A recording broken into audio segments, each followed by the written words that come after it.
بنام طبیب نفوسنا العبد المؤید و رسول المصدق المصطفى الامجد طبیب الہ العالمین ابی زہراء محمد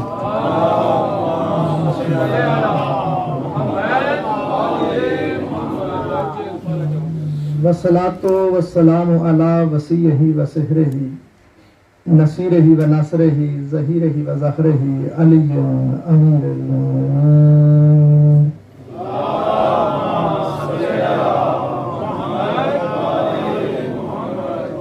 والصلاۃ والسلام علی مشکاۃ النبوۃ و شمس الرسالہ الزجاجۃ التی کأنہا کوکب دری الصدیقۃ الکبریٰ فاطمۃ الزہراء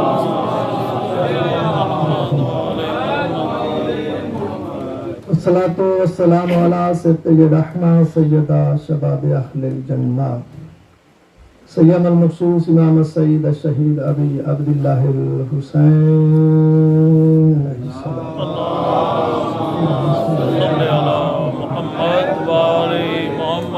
ولعنۃ اللہ علی اعدائہم وظالمہم الی یوم الدین اما بعد فقط قال اللہ تبارک و تعالی فی کتابہ المجید و خطابہ الحمید وہو اصدق الصادقین وقولہ الحق بسم اللہ الرحمن الرحیم ان الدین عند اللہ الاسلام صلوات پڑھیے اللہم صلی علی محمد و آل محمد نعرہ تکبیر اللہ اکبر نعرہ تکبیر اللہ اکبر نعرہ رسالت یا رسول اللہ نعرہ رسالت یا رسول اللہ نعرہ حیدری یا علی نعرہ حیدری یا علی حسینیت زندہ باد حسینیت زندہ باد یزیدیت مرد آباد یزیدیت محمد و آل محمد کے بلند آواز سے صلوات اللہم صلی علی محمد و آل محمد قبل اس کے کہ میں اپنی مروزات آپ کی گوش گزار کروں ملتمس ہوں کہ اگر ممکن ہو جس کے لیے وہ تھوڑا تھوڑا آگے تشریف لے آئیں کیونکہ بالکل یہ آپ بکھرے بکھرے بیٹھے ہوئے ہیں تو تھوڑا آگے آ جائیں تاکہ مجلس کا ماحول جو ہے وہ پوری طرح سے بن سکے اللہم صلی علی محمد و آل محمد درود پڑھیے گا ایک دفعہ پھر بھی محمد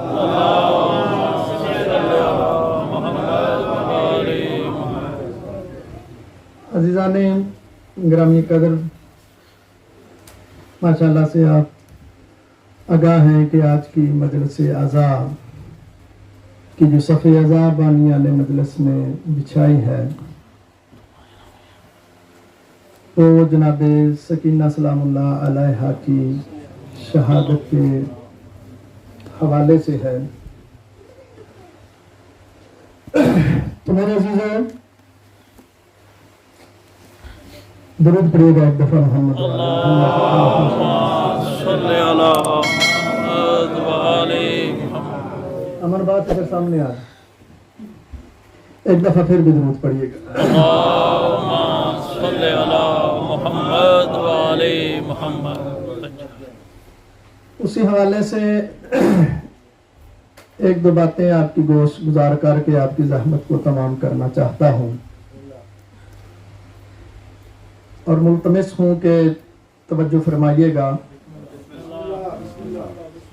آیہ مجیدہ آپ کی سنی ہوئی بڑی مشہور و معروف آیا ہے کہ اللہ کے نزدیک صرف اور صرف دین اسلام ہے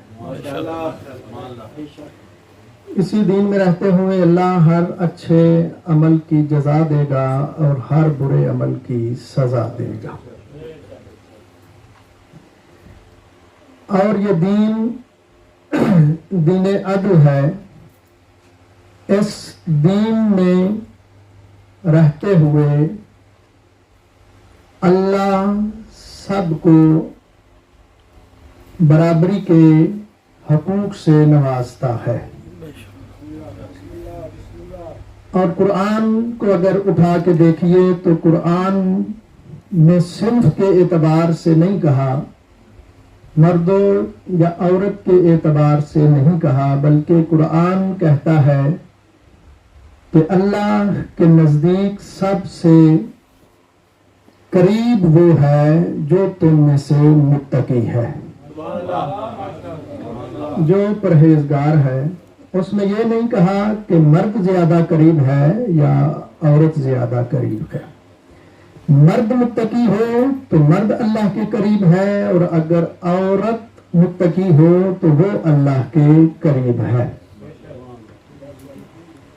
اور قرآن کو اٹھا کے دیکھیے تو قرآن نے جا بجا کہا ہے کہ اُلفت الجنۃ للمتقین، اللہ نے جنت کو سجایا ہی متقین کے لیے ہے۔ متقی مرد ہو تو وہ جنتی ہے، اور متقی عورت ہو تو وہ جنتی ہے۔ یہ نہیں ہو سکتا کہ مرد ہوتے ہوئے وہ کہیں کہ میں زیادہ جنت کا حقدار ہوں، اور عورت ہوتے ہوئے یہ سمجھے کیونکہ میں عورت ہوں اس لیے میں جنت کی کم حقدار ہوں۔ اللہ نے کہا کہ جنت متقیوں کے لیے ہے، اور قرآن اگر آپ اٹھا کے دیکھیے تو قرآن کے شروع میں بھی کہا الف لام میم ذالک الکتاب لا ریب فیہ ھدی للمتقین، کہ یہ کتاب جو ہے یہ بھی ہدایت ہے متقین کے لیے۔ وہ متقی مرد ہو تو وہ قرآن سے ہدایت لیتا ہے، اگر متقی عورت ہو تو وہ بھی قرآن سے ہدایت لیتی ہے۔ توجہ ہے سب سے بسم اللہ بسم اللہ۔ میرے عزیزوں، قرآن میں اور اللہ کی نظر میں اسلام کے لحاظ سے معیار جو ہے وہ تقویٰ ہے، اور یہ بھی ہے کہ اگر آپ دیکھیے کہ اگر روایات اور احادیث معصومین علیہ الصلوۃ والسلام کو اگر دیکھا جائے تو میں چاہ رہا ہوں کہ آپ پوری طرح سے متوجہ ہو جائیں تو پھر میں آپ کی گوش گزار کچھ الفاظ کر سکوں۔ قرآن اور معصومین علیہ الصلوۃ والسلام کی نظر میں بھی عورت کو عورت ہوتے ہوئے کمتر نہیں سمجھا گیا، اور مرد کو مرد ہوتے ہوئے برتر نہیں سمجھا گیا۔ یہ کیسے ہو سکتا ہے کہ عورت متقی ہو، پرہیزگار ہو، اور مرد بے نمازی ہو، دین سے واقفیت نہ رکھتا ہو، واجبات کو ادا نہ کرتا ہو؟ تو یہ کیسے ہو سکتا ہے کہ وہ مرد ہوتے ہوئے ایک متقی عورت سے افضل قرار پائے؟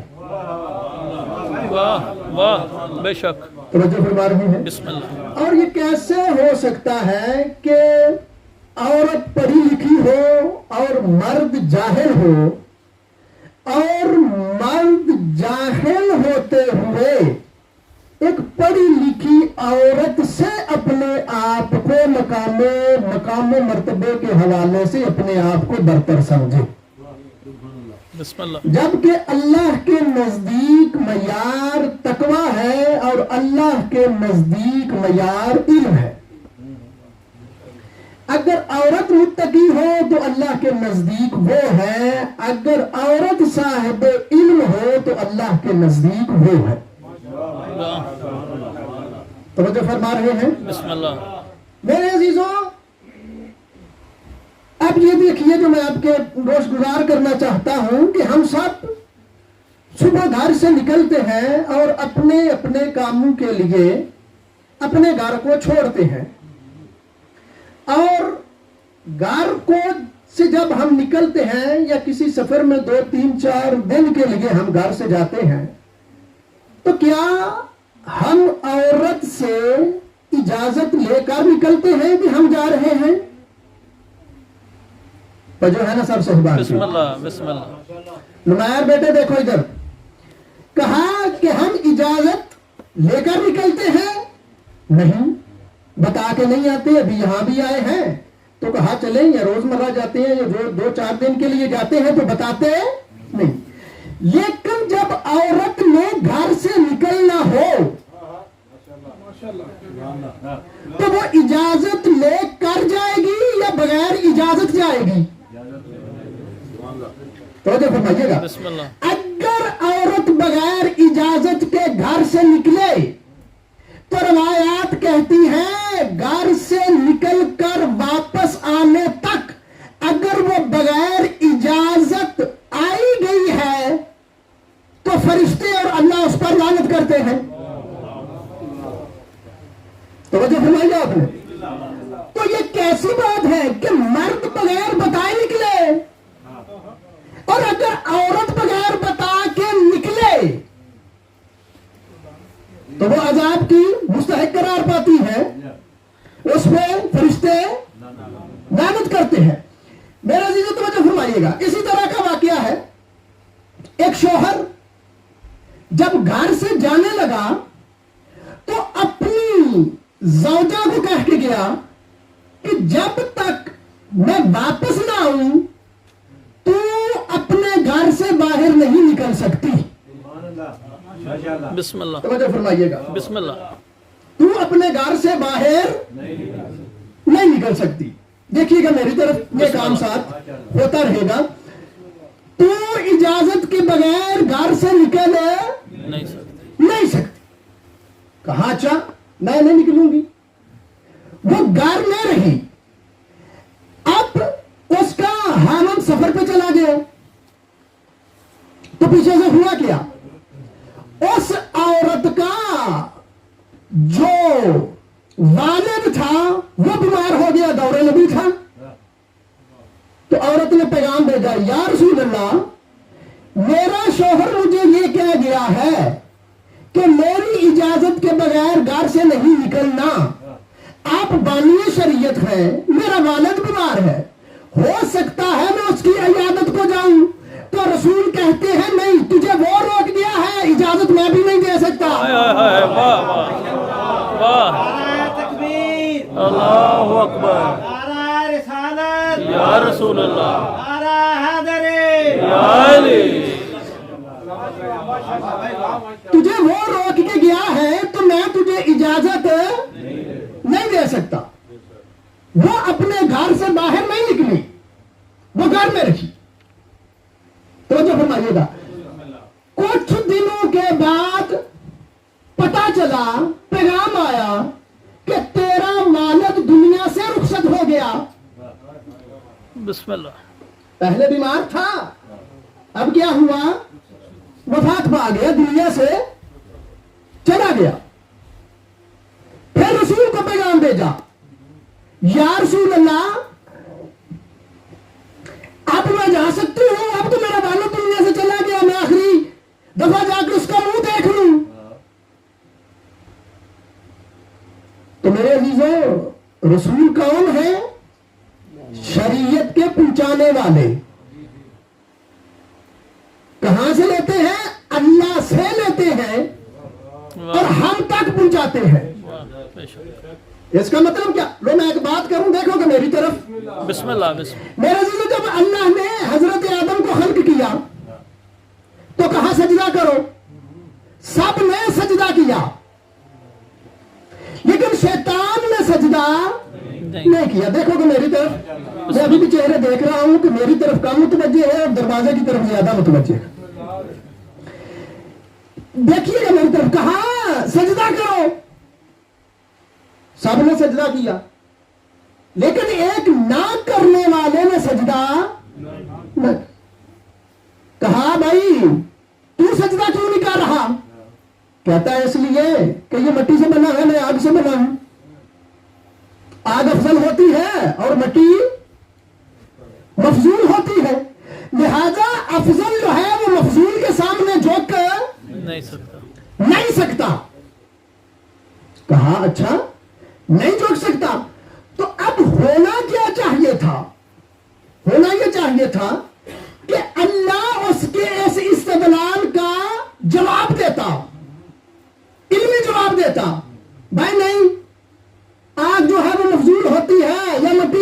ہوتی ہے وغیرہ وغیرہ، اللہ اس کا جواب دیتا، لیکن اللہ نے جواب نہیں دیا۔ پوچھا کہ جب میں نے کہا تو سجدہ کر، تو نے نہیں کیا، ماں مانا کا یہ امر تو کا، تجھے کس امر نے روکا؟ کہتا ہے یہ مٹی سے میں آگ سے، آگ افضل ہوتی ہے، مٹی مفضول ہوتی ہے، میں اس لیے سجدہ نہیں کروں گا۔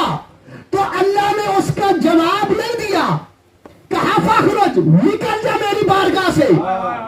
حالانکہ دینا جواب چاہیے تھا، اسے قائل کرنا چاہیے تھا، لیکن کہا میری بارگاہ سے نکل جا، جواب نہیں دیا، بارگاہ سے نکالا۔ کیوں نکالا؟ کہا اس لیے نکل جا کہ جو حکم اللہ دے اس حکم کی اطاعت کرنا اللہ کی عبادت ہے۔ واہ واہ واہ، بے شک، واہ، نہیں تو مجھے فرما رہے، شیطان نے کہا کیا تھا؟ میرے اللہ مجھے اس سجدے سے باز رکھ، اگر تو کہے گا تو میں زمین کے چپے چپے پہ سجدہ کروں گا، ساتوں آسمانوں پہ سجدہ کروں گا۔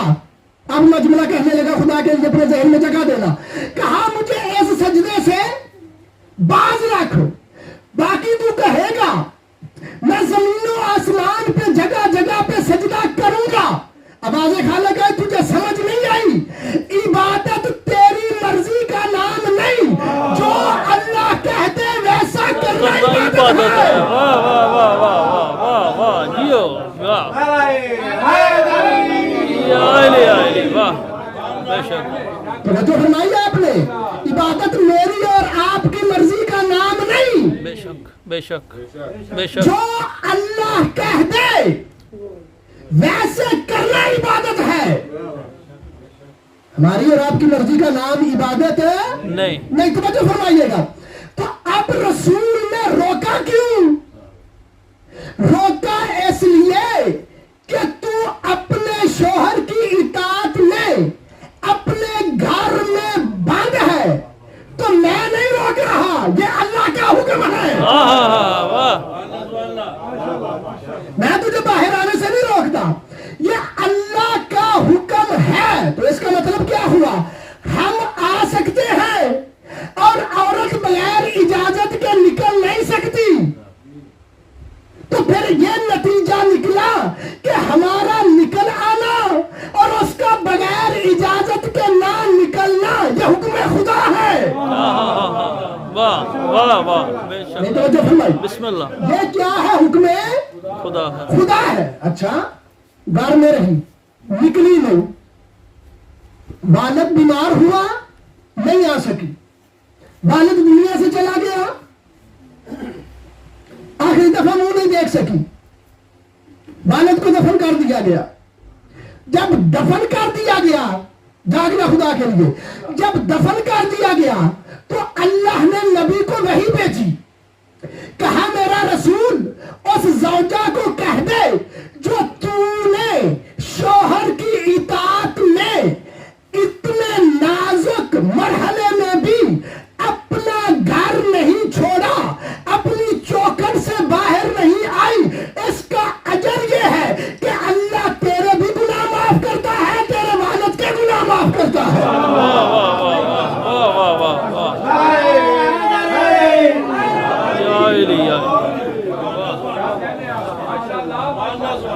توجہ فرمائیے، اس کا مطلب ہے کہ حکم خدا سے اگر عورت اطاعت پروردگار کرے تو اجر ضائع نہیں، اللہ گناہ معاف کرتا ہے۔ توجہ فرمائی۔ اب میرے عزیزوں، بات عرض کرنا چاہتا ہوں، مرد افضل ہے یا عورت افضل ہے؟ اسلام میں بڑی اہمیت ہے عورت کی، بڑا مقام و مرتبہ ہے عورت کا۔ میں نے پہلے بھی کئی مجلسیں پڑھی، لیکن جو میں آج عرض کرنا چاہتا ہوں کہ عورت افضل ہے یا مرد افضل۔ اب جب بھی ہم عورت کہتے ہیں تو ہمارے ذہن میں فوراً خیال آتا ہے عورت سے مراد بیوی، زوجہ، اور جب بھی کہتے ہیں مرد تو فوراً ذہن میں خیال آتا ہے اس سے مراد شوہر، جبکہ ایسا ہے نہیں۔ عورت کے بھی 3 درجے ہیں اور مرد کے بھی 3 درجے ہیں. بسم اللہ بسم اللہ. عورت کے بھی 3 درجے اور مرد کے بھی 3 درجے. 3 درجے. عورت بیٹی ہوتی ہے تو مرد بیٹا ہوتا ہے. عورت جو ہے وہ ماں ہوتی ہے تو مرد باپ ہوتا ہے. بیٹی جو ہے وہ زوجہ ہوتی ہے تو مرد جو ہے وہ شوہر ہوتا ہے. اب توجہ فرمانا جو لفظ سن کے بولتے ہو تو اب دیکھنا ہے کہ ان میں افضل کون ہے. تو پھر یہ دیکھنا پڑے گا اسلام میں کہ ان تینوں مراحل میں جب یہ 2 صنفیں آتی ہیں تو عورت بیٹی ہوتے ہوئے افضل ہے یا مرد بیٹا ہوتے ہوئے افضل ہے؟ واہ واہ. یا علی یا علی. واہ. وہ زوجہ ہوتے ہوئے بہتر ہے یا وہ شوہر ہوتے ہوئے بہتر ہے؟ وہ باپ ہوتے ہوئے بہتر ہے یا وہ ماں ہوتے ہوئے بہتر ہے؟ تو میرے عزیزوں اب دیکھو روایتیں تو سنتے رہتے ہو, آپ کی سنی ہوئی روایتیں ہیں. معصوم کیا فرماتے ہیں؟ جب بھی تم شہر جاؤ کوئی تحفہ خرید کے لاؤ تو جب تم گھر میں آؤ تو گھر میں آ کے تمہاری بیٹی بھی ہو اور بیٹا بھی ہو تو گھر میں آ کے سب سے پہلے تحفہ اپنی بیٹی کو دو. نہیں توجہ فرمائی, بولو کبھی ان باتوں پہ بھی بولنا چاہیے. پہلے کن کو کس کو دو؟ اپنی بیٹی کو دو. بات تو آپ کی سنی ہوئی میرے عزیزوں. مرد کتنے سال کا بالغ ہوتا ہے؟ سبحان اللہ. تو آپ سارے بابا صاحب وہ بھائی 15 سال کا, جنہوں نے 15 سال سے نماز شروع نہیں کی تھی انہیں پتہ نہیں میں بالغ کا جو ہے. توجہ فرمائیں. 15 سال کا. اور لڑکی کتنے سال کی؟ 10 سال کی. 9 سال کی. 10. کتنا فاصلہ ہے مرد کے بالغ ہونے میں اور عورت کے بالغ ہونے میں؟ 6 سال کا. توجہ فرمائیے گا جو میں جملہ کہنے لگا ہوں. 6 سال کا فاصلہ ہے. عورت لڑکی 9 سال کی بالغ اور مرد 15 سال کا. تو آپ کو سمجھ نہیں آئی میرے عزیزوں. اللہ جس پر اپنی عبادت کے لیے مرد سے 6 سال پہلے انحصار کرے اسے عورت کہتے ہیں.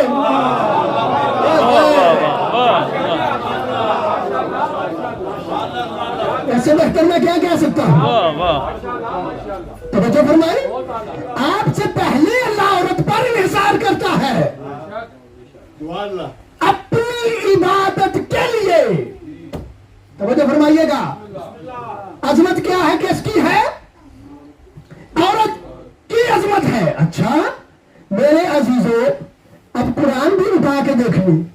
قرآن کہتا ہے اللہ پوچھے گا بے وَإِذَا الْمَوْءُودَةُ سُئِلَتْ بِأَيِّ ذَنبٍ قُتِلَتْ. وہ جو لڑکی زندہ دفن ہوئی تھی اللہ اس سے محشر والے دن پوچھے گا بتا تجھے کس جرم میں قتل کیا گیا. اتنی عظمت ہے لڑکی کی. اللہ کہتا ہے محشر والے دن میں پوچھوں گا بتا تجھے کس جرم میں قتل کیا گیا. بس آپ کی زحمت کو تمام کروں, جہاں پہ آپ کو لے کے آنا چاہتا ہے ایک 2 جملے عرض کروں. اللہ پوچھے گا تجھے کس جرم میں قتل کیا گیا. تجھے قتل کرتے کیوں تھے؟ میرے عزیزوں روایتیں اٹھا کے دیکھیے. جنگیں ہوتی تھی اور جب قیدی بنا لیے جاتے تھے مرد و عورت 10 سال 20 سال یا کئی سالوں کے بعد صلح ہوتی تو پھر قیدیوں کا تبادلہ ہوتا.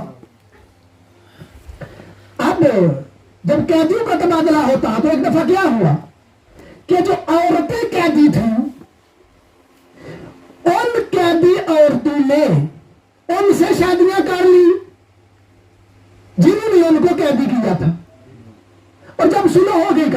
واپس کرو. مرد واپس کیے. اب جو وہ عورتیں شادی کر بیٹھی تھی وہ کہتی ہیں ہم تو واپس نہیں جائیں گے, صاحب اولاد ہوگی. تو اب سوچا کیا عرب والوں نے, ہماری ناک کٹ گئی, اس سے بہتر یہ ہے کہ اب بچی پیدا ہو تو اسے زندہ ہی دفن کر دو. قرآن میں واقعہ ہے, پہلے میں پڑھ چکا ہوں کئی دفعہ. اور میرے عزیزوں, دور نبی میں دیکھیے گا میری طرف, ایک دفعہ درود پڑھیے گا محمد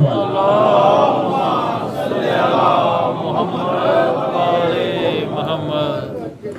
دور نبی میں اسلام کے بعد ایک بندہ آیا نبی کے پاس, آ کے کہتا ہے یا رسول اللہ, اللہ میرے گناہ کو معاف کرے گا؟ نبی کہتے ہیں ہاں کیوں نہیں معاف کرے گا, اللہ غفور رحیم ہے, وہ تیرے گناہ کو معاف کرے گا. کہا یا رسول اللہ میرا گناہ بڑا ہے. نبی دیکھ کے کہتے ہیں کہ تیرا گناہ آسمان کے ستاروں سے بڑا ہے, زیادہ ہے؟ کہتا ہے یا رسول اللہ بڑا ہے, زیادہ. کہا تیرا گناہ ریت کے ذرے سے بھی زیادہ ہے؟ کہتا یا رسول اللہ بڑا ہے. نبی کہتا مجھے یہ بتا, تیرا گناہ بڑا ہے یا پروردگار کی رحمت بڑی ہے؟ پروردگار کی رحمت بڑی ہے. دیکھ کہتا یا رسول اللہ بے شک اللہ کی رحمت بڑی ہے, لیکن پتہ نہیں اللہ مجھے معاف کرے گا کہ نہیں. کہا بتا تیرا گناہ کیا ہے؟ کہتا ہے یا رسول اللہ سفر پہ تھا,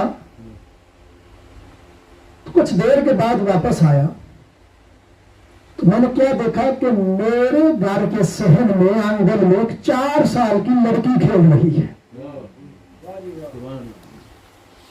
اچھا پھر کہتا ہے میں نے زوجہ سے پوچھا یہ کس کی بچی ہے؟ زوجہ کہتی ہے کہ آپ کی بچی ہے, لیکن میں نے آپ کے ڈر سے کسی اور گھر میں اس کی پرورش کی ہے, اس لیے کہ آپ کہیں اس کو زندہ دفن نہ کرتے. کہا اچھا. پھر کہتا یا رسول اللہ میں بستر پہ لیٹ گیا رات کو, لیکن مجھے نیند نہیں آ رہی, میں کروٹیں بدلتا رہا کہ یہ بیٹی میری ہے. اب میں معاشرے کو کیا منہ دکھاؤں گا کہ میرے گھر میں بیٹی ہے, اب میرے ساتھ ہوگا کیا؟ کہتا ہے رات کو اٹھا, میں نے زمین کو کھودنا شروع کیا,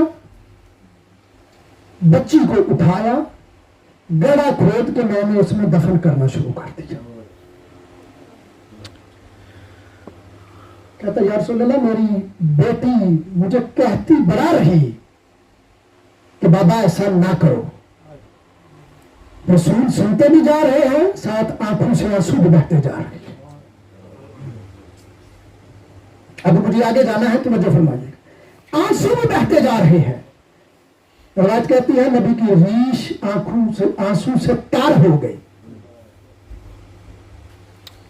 تو مجھے فرمائیے آپ نے بات کب کی سنائی؟ اسلام سے پہلے کی. کافر نے کافر بیٹی کو زندہ درگور کیا تو نبی روئے. تو عزیزوں نبی کافر کی بیٹی پہ ظلم ہوتا ہوا دیکھ کے روتے ہیں, تو ہم رسول زادی کے ظلم سن کے نہ روئیں.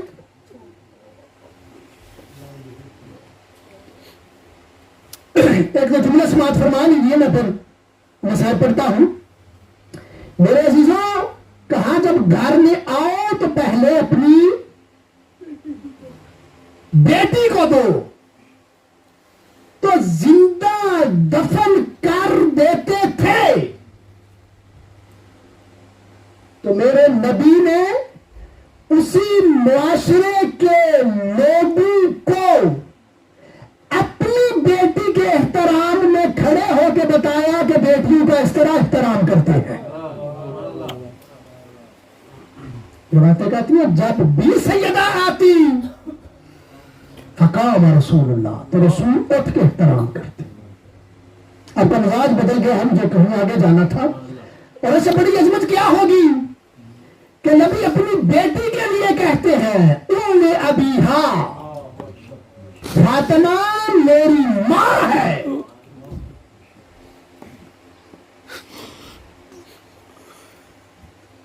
اس سے بڑی عظمت کیا ہوگی بیٹی کی. اور پھر جس کی مجلس میں بیٹھے ہو, جس کی شہادت منانے آئے ہو, اس کا نام کیا ہے؟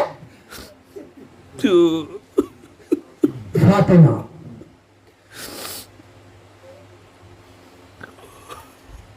کہا ایک میرے چھٹے امام کے پاس بندہ آیا,